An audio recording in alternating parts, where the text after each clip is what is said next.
Hello, seventh graders. Happy Wednesday. I hope that everything is well with you. We're going to go ahead and jump on in. Mrs. Hackle should have handed out to you your Unit 6 learning map and the expansion map.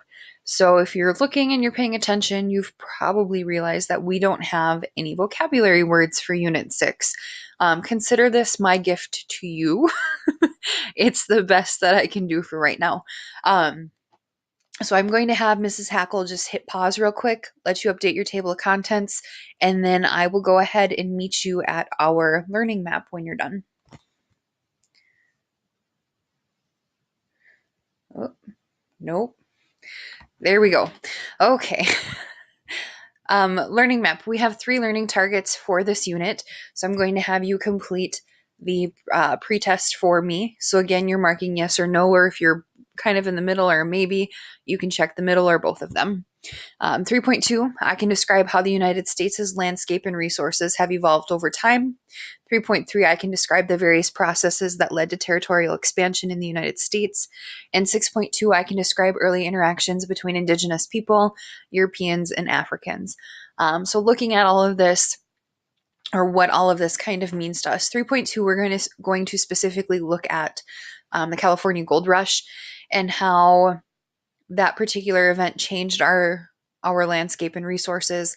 We'll look at how our expansion and the various purchases that the United States made for land changed the landscape and things like that. 3.3, we are looking at all of the different land purchases. We're going to look at a particular war and how that all played a role into territorial expansion. And then 6.2, with this expansion, we see the interactions between Indigenous people and that of the settlers start to take something of a turn for the worse. And so we're going to spend some time analyzing this quite a bit as well. The beauty of this unit, it's going to take us straight through now to Thanksgiving. And we kind of have a hodgepodge of activities. You'll get to play perhaps a video game. This week you're going to watch another episode of America, the Story of Us. You will have a few individual readings with some questions and things like that for a grade. There will be a variety of lectures. We finally have a lot of primary sources that'll start to come around and things like that. And we get to do some analysis with all that stuff. So that's what we have for Unit 6. What I need from you right now is to just kind of close your binder and put it off to the side. We don't need anything else for today. I simply just need your attention. I need to talk about a few things, and from there we can just kind of move on. So I want to talk about early American presidents just to kind of catch us up on that new government system that we had, and then kind of just how we roll into the 1800s. Now, George Washington, when his tenure as president is over, he calls it quits. He serves that 2-year term, or the 2 4-year terms, and that's all. He opted to not run for re-election. You have to remember that we don't have a term limit on presidents until after FDR in the 40s. And so Washington gives this farewell address, and here's the deal. I think that it is maybe one of the most unacknowledged great speeches in American history, because Washington gives us all of these pieces of advice that nobody chooses to listen to, because they're just kind of like, George, you don't know what you're talking about. You were the first president. There's never been another one. You don't know nothing. Here's the deal, guys. George Washington, he knew what was up. So in his farewell address, he addresses a variety of things. He talks about the benefits of the federal government. We see that right up top there. He says that the unity of the government is a main pillar in the edifice of your real independence. All right. If your government is unified, that shows the strength of your independence. It shows the tranquility of your home, your homeland, your peace abroad. It shows purpose of your safety, prosperity, and that very liberty which you so highly prize. If you have the unity of government, everything that you stand for, everything that you believe in, everything that makes your country what it is, should be safe, right? That's your liberties, your freedoms, everything is well protected. He warns against the party system, which is a little ironic considering that we had an election yesterday. He says that By having political parties, it distracts the public councils and enfeeble the public administration. He says that it agitates the community because it creates ill-founded jealousies and false alarms. It kindles the animosity of one against another, and it opens the door to foreign influence and corruption. Again, it creates ill-founded jealousies and false alarms. Imagine if we didn't have political parties today. Think about that for 1 second. Everything wrapped around yesterday's election. Imagine if there was no Republicans. Imagine if there were no Democrats. Because during Washington's time, that wasn't really a thing. We had like the Whig Party. Okay, that's what we had. But imagine if we didn't have political parties today. Imagine if it was just people collectively sitting down trying to decide what is best for the country and not pitting one party against another. Imagine if that existed. And again, George warns us against this. Okay, first president right off the docket says, don't go into political parties. Don't allow the party system to control your government. Again, it distracts you. It creates those ill-founded jealousies. Again, just food for thought about how accurate this guy is. He stresses the importance of religion and morality. He says, where is the security for property, for reputation, for life, if the sense of religious obligation deserts the oaths, which are the instruments of investigation in the courts of justice? Right? He poses a question for us. Where is that security? If religion is not, and morality does not exist. Now, I'm not going to get into the whole debate about, religion being part of politics, but look at morality, right? Your morals, what you stand for. And I think at the end of the day, we can all agree that we just want to be morally good people, right? We want to be good people. And he stresses that that's important, right? That morality, those beliefs you have should guide who you are, right? Just be a good person. So again, when you look at it, the federal government is important, right? He tells us that. Don't establish political parties. It just creates those ill-founded jealousies. It's going to cause more harm than good. Just be good people, right? Believe in something and let your morals guide you. He also talks about stable public credit. When we talk about public credit, we're talking about money, the accumulation of debt, things of that nature. He says avoid the accumulation of debt. We see it right here. Okay? That towards the payments of debt there must be revenue, that to have revenue there must be taxes, and that no taxes can be devised which are not inconvenient and unpleasant. Again, revenue is important. The government, he says straight up, the government is going to make money, but to make money, it's got to have taxes, right? You have to limit yourself to some regard. Today we are over $1 trillion in debt. I don't know if you've ever gone to the debt clock, but it's just usdebtclock.org, and you can see our running debt. It's right up here. And then this is our debt per citizen, almost $66,000. Debt per taxpayer, because not everybody pays taxes. Think of like you kids right now. All right. Our deficit. We're actually doing better now with the deficit to surplus GDP ratio than we were when I graduated high school. So that's kind of cool. Shows you your interest, savings per family, how many people are self-employed. You see all these things broken down. That's your debt clock. So again, the things he warns us against. Don't spend too much, right? Don't have too high a debt, but pay your taxes because they are needed. He warns against permanent foreign alliances. He says, it is our true policy to steer clear of permanent alliances with any portion of the foreign world, right? Don't create a permanent friendship. That's not a good thing. He also talks about an overpowerful military establishment. Avoid the necessity of those overgrown military establishments, which, under any form of government, are inauspicious to the liberty, which are to be regarded as particularly hostile to the Republican liberty. So basically what he's saying here is don't have, again, straight up, just don't have an overly powerful military. And you know what? The United States spends more. One of the few things we're ranked number one in, actually, in statistics, is military defense spending.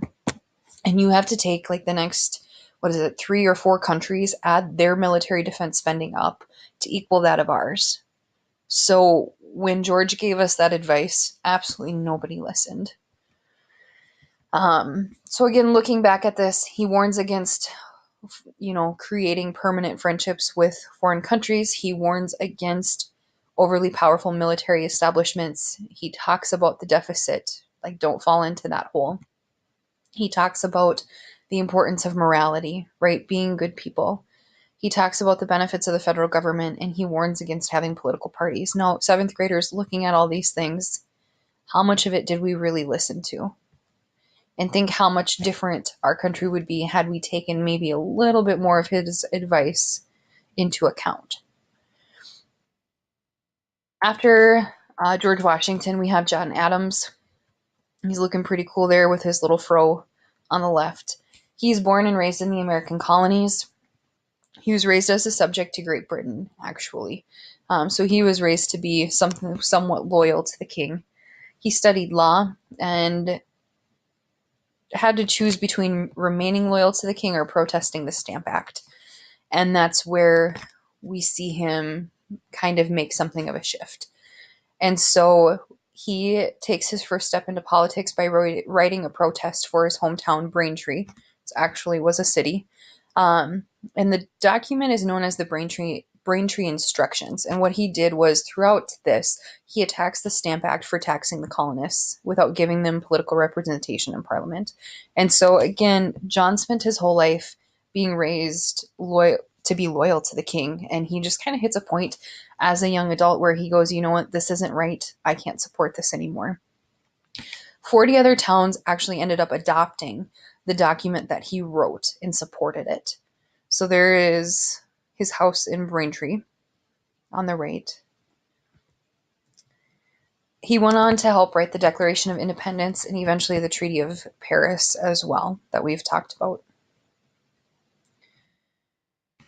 John Adams, one of the things he's most well known for is his role in the Boston Massacre. So, as you recall, British Captain Thomas Preston and 8 of his soldiers faced murder charges for the Boston Massacre. Adams was actually asked to defend Preston. So he was asked to defend the Redcoats because there wasn't a lawyer willing to take on their case. Obviously, John Adams has no love for the British forces. Okay, he doesn't like them. And he knew that most of the people in Boston believed the soldiers were guilty. However, he thought everybody still deserved a fair trial, regardless of whether you're innocent or guilty. All right. Again, he runs with that mindset that you deserve a fair trial and that you are innocent until you're proven guilty. And so John Adams actually ends up representing the Redcoats. In time, he's going to become vice president under George Washington. And in the next election, he becomes the second president of the United States. However, his feelings towards his predecessor were not the kindest, so his feelings towards Washington. He served one term, 1797 to 1801. He had a few great accomplishments. He established the U.S. Navy. He kept the U.S. and France out of war. But by avoiding war, he paid France $250,000, which was a lot of cash back then. And he made it harder for immigrants to vote.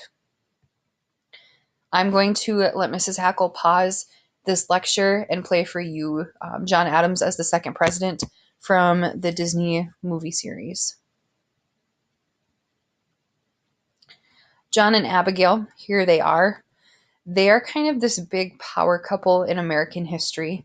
Abigail Adams is actually a pretty cool chick. I really like her. If you're ever bored, which you probably don't study history for fun when you're bored, but if you're ever bored, do a little reading on Abigail Adams.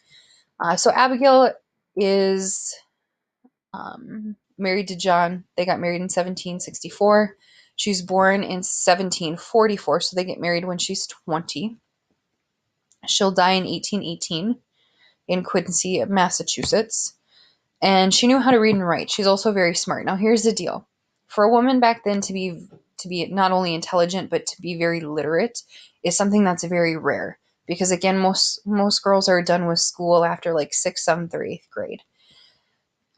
When John Adams is away in Europe, they oftentimes wrote letters back and forth to each other. In these letters, Abigail gave him a lot of sincere advice. most women didn't speak outright to their husbands about politics, and Abigail didn't have a fear of holding her tongue. She just kind of told John what she thought, and he usually sat and listened to what she had to say, or in this case, he would read what she had to say, and took a lot of that into account. They're kind of our original power couple in American history. Other power couples that we've kind of come to know in time, I would contend that FDR, right, Franklin Roosevelt and Eleanor Roosevelt were considered a power couple. I would contend that JFK, right, John F. Kennedy and Jacqueline Kennedy were this power couple. And I think arguably one of the more recent power couples would be the Obamas. Michelle definitely played her role within education and school lunches and things to that nature. And they were held in a very high regard when he was first elected. And so when you look at history, again, we have kind of these power couples that stand out in time.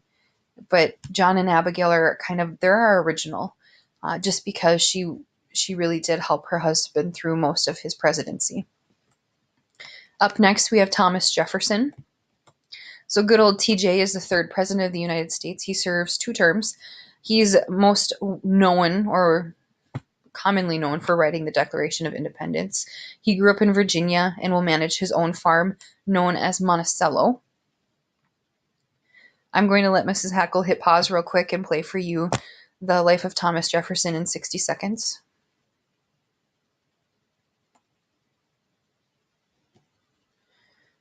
So a little bit of a creepy coincidence. Jefferson became sick in 1825. His health grew worse, and he actually passed away on July 4th, 1826. Notice that date, right? He passes away on the 4th of July, the day that the Declaration of Independence was adopted by Congress. All right, so he actually died the same day as his fellow founding father, John Adams. So you have the second and third president of the United States die on the exact same day. And both men helped to write the Declaration of Independence, and both men helped to establish, right, kind of that big major holiday for the United States. Now, here's the deal. 1826 is the 50th anniversary of the Declaration of Independence. 2 men who played this huge pivotal role in writing that document, both men who were, again, the second and third president of the United States, died on the exact same day, the 50th anniversary of the major document that they helped to create. And then not just that, but they helped to establish our country. So very much so a creepy coincidence. I'm going to come back to talking about Thomas Jefferson and George Washington's houses here in just a little bit. Right now, though, what I'm going to have you do, okay, thank you for letting me just kind of give you a brief little intro to our presidents. We're going to talk a little bit more about Thomas Jefferson tomorrow. I want you to take out your Chromebooks and go to Google Classroom, please. I'll let Mrs. Hackle hit pause while you guys get there. When you get to Google Classroom, I'm not sure exactly what you're going to see on your end, but I did post a new assignment. We have our Q2 bell ringers. So I want you to go into classwork, and you should be able to open it here. You should be able to open it and make a copy, if I'm not mistaken. When you do that, you should see something like this. So what I want you to do for the next 5 minutes or so is go in here, and then you're actually just going to edit out, right? You're going to delete this and just start writing. In 4 sentences, I want you to tell me what you know about westward expansion. Okay? Things that you can talk about. The Oregon Trail, the Gold Rush, Native American Removal Acts, the Louisiana Purchase, Lewis and Clark, things like that. Here's the deal. I would assume you know something about the Oregon Trail. If all you know is that it's a video game, then tell me that. The Gold Rush, okay? 1849. If all you know is that the 49ers, the football team, are named after the Gold Rush, so be it. You got to know something about Lewis and Clark, I would assume at this point, as a 7th grader, okay? So again, I just actually gave you 2 of the 4 sentences if you were really listening to me. Again, open it up, make your copy, which it should do automatically, and then start editing, all right? Now, Q1 bell ringers, you don't have to turn them in at all, because when I actually go and open it up, I can see everything that you've ever typed. It shows up for me. So those grades will appear later today. One last thing. There were 39 of you who did not turn in a Google Slides project for the American Revolution. Mrs. Hackle has that list, and so I'm going to ask that before you really get rolling on your bell ringer, if she hasn't already. I emailed it to her. She pull it up and tell you who needs to turn that in. It's Wednesday. I need to submit grades tonight. And so I need you to share that with me. You're not going and throwing it back into Google Classrooms. You're going to simply open up the document and send it to H. Levenhagen at perham.k12.mn.us. Now here's the deal. There were a lot of you who tried to turn it in on Google Classroom, but you didn't attach anything. And so as a result, it didn't work. If you're frustrated, please know that I literally typed in each individual person's name into Google Drive to see if something existed there. And if your name is on the list, I physically was not able to find anything for you. So I need you to send me something. If I don't receive something from you by the end of the day, I have to put it in as missing. All right. If you come across it after tonight, email me and I will work with you. But I do have to post grades tonight. Grades won't go out till like Friday or Monday. They'll print them and send them out to parents. I have time to work with you. Okay. So please don't freak out. I have time to work with you. I do have to post grades tonight though, and I have to send those into the office. However, I do have a small window of time to change something. All right, guys. So please, please, please, if you have not, send that to me or share it with me. Now, when you're done with the bell ringers, I do have down for Mrs. Hackle that you could go and watch CNN 10. However, if you would really like, you can take a virtual tour of Monticello. So this is Thomas Jefferson's house. You should just be able to go right to this website. And then, let's see, you should be able to just take the virtual tours and go right on inside his house.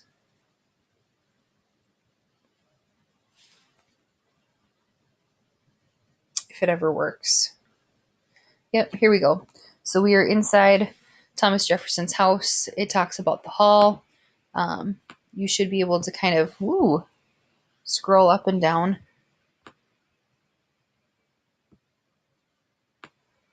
You have various artifacts, things like that. You can go into the tea room, the dining room, the parlor. You can kind of explore the grounds a little bit. So Monticello is a place you can go check out. Or you have George Washington's house. Mount Vernon. Here we go. You should be able to go in and do a virtual tour of that as well. I just got to figure out how to get you there.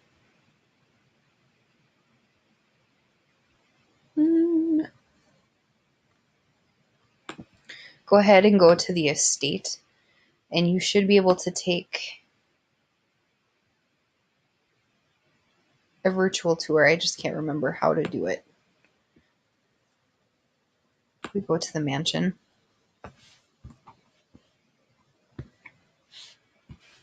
Go ahead and enter the virtual tour. This is actually a really cool place. Washington owned a whiskey distillery, so you can actually go and tour the distillery, but it allows you to view everything. You have the storehouse. You can go down. There's slave quarters and things like that you can go into as well. But definitely something worth checking out. So that's actually what I'm going to have you do with the rest of your time. I want you to go to the Mount Vernon website or to the Monticello website and just kind of take a tour. Check out these early presidents' houses and see what they're all about. Tomorrow we're going to go ahead and pick up with our lecture on the Louisiana Purchase and just kind of early expansion into the United States. So we're actually going to start looking at that map a little bit tomorrow that we have, and then taking other notes as well. So I will go ahead and chat with you then. But again, right now, work on that bell ringer. And if you were one of those 39 kids, please, please, please share with me your Google Slides project so I can get it graded and put it into the grade book. All right. Talk to you guys tomorrow. Bye.